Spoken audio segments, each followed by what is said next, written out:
Assalamualaikum warahmatullahi wabarakatuh.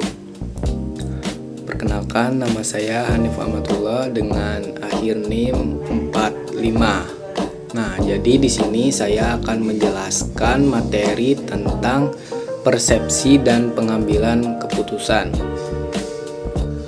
Persepsi adalah sebuah proses individu pengorganisasian dan menginterpretasikan kesan sensoris untuk memberikan pengertian pada lingkungannya. Persepsi penting bagi perilaku organisasi karena perilaku orang-orang didasarkan pada persepsi mereka tentang apa realita yang ada, bukan mengenai realita itu sendiri. Selanjutnya ada faktor-faktor yang mempengaruhi persepsi. Persepsi tidak terbentuk secara objektif, melainkan dipengaruhi oleh beberapa faktor, baik berasal dari individu maupun dari lingkungan. Nah, yang pertama itu ada faktor dalam diri individu atau perceiver. Faktor ini meliputi sikap, moral, minat, pengalaman, dan harapan. Individu yang memiliki pengalaman dan harapan tertentu cenderung menafsirkan stimulus sesuai dengan kerangka berpikir. Yang kedua ada faktor dalam target atau objek persepsi. Karakteristik target seperti kebaruan, ukuran, suara, warna, atau kontras dapat menarik perhatian lebih besar. Yang ketiga ada faktor dalam situasi.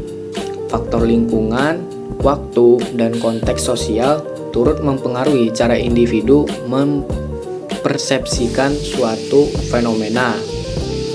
Selanjutnya ada teori atribusi. Penentuan apakah perilaku individu disebabkan oleh penyebab eksternal atau internal dan bergantung pada 3 faktor. Yang pertama itu ada kekhususan. Apakah seseorang individu memperlihatkan perilaku yang berlainan dalam situasi yang berlainan. Yang kedua ada konsensus, yaitu jika setiap orang yang menghadapi situasi serupa bereaksi dengan cara yang sama. Yang ketiga ada konsistensi.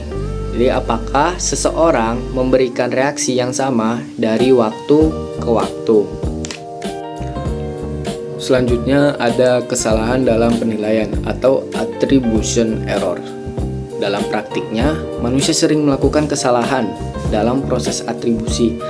Antara lain yaitu yang pertama ada fundamental attribution error. Cenderung menilai perilaku orang lain sebagai akibat dari karakter atau kepribadian, bukan karena situasi eksternal. Yang kedua ada self-serving bias. Kecenderungan ini mengaitkan keberhasilan pada faktor internal dan menyalahkan faktor eksternal atas kegagalan. Jalan pintas dalam penilaian. Untuk mempermudah proses pengolahan informasi, individu seringkali menggunakan jalan pintas dalam menilai orang lain. Nah, di antara lain itu untuk umumnya ada persepsi selektif, efek halo, efek kontras, dan stereotip.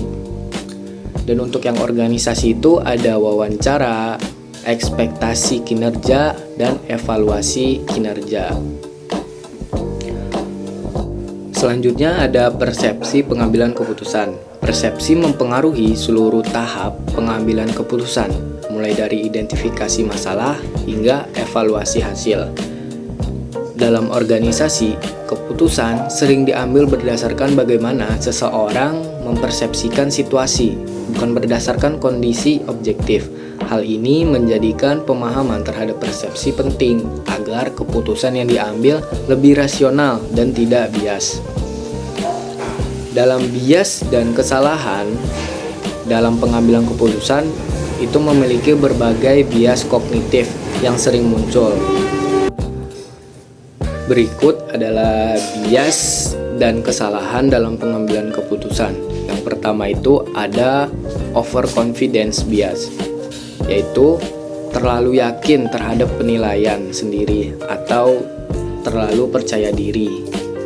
Yang kedua ada anchoring bias, yaitu ketertarikan dengan informasi awal.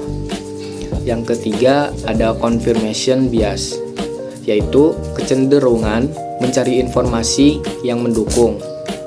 Yang keempat, ada availability bias, yaitu menilai berdasarkan informasi yang sudah ada saja. Selanjutnya ada escalation bias, yaitu ngotot benar walaupun buktinya itu salah. Selanjutnya ada randomness error, yaitu tidak sengaja salah. Selanjutnya ada risk aversion, yaitu lebih suka hal yang pasti padahal itu belum tentu baik. Dan yang terakhir ada hindsight bias, yaitu merasa sudah memprediksi hasil suatu peristiwa secara akurat. Jadi bias-bias tersebut tuh dapat mengurangi kualitas keputusan dan berdampak negatif terhadap efektivitas organisasi atau perusahaan. Selanjutnya ada pengaruh faktor individu dan organisasi dalam pengambilan keputusan juga mempengaruhi karakteristik individu dan konteks organisasi. Seperti dalam perwujudan individu itu ada kepribadian, gender, kemampuan mental, dan perbedaan budaya. Sedangkan dari batasan organisasi itu ada sistem evaluasi kerja, sistem imbalan, peraturan, dan waktu. Nah, dan etika dalam pengambilan keputusan. Etika memainkan peran penting dalam menentukan apakah keputusan yang diambil itu sudah dapat diterima secara moral. Nah, jadi ada beberapa pendekatan utama dari etika dalam pengambilan keputusan ini.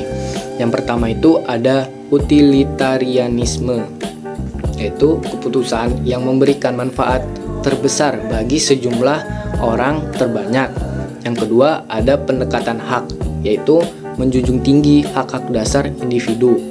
Dan yang terakhir itu ada pendekatan keadilan atau justice, yaitu menekankan pada keadilan distribusi dan prosedural dalam organisasi.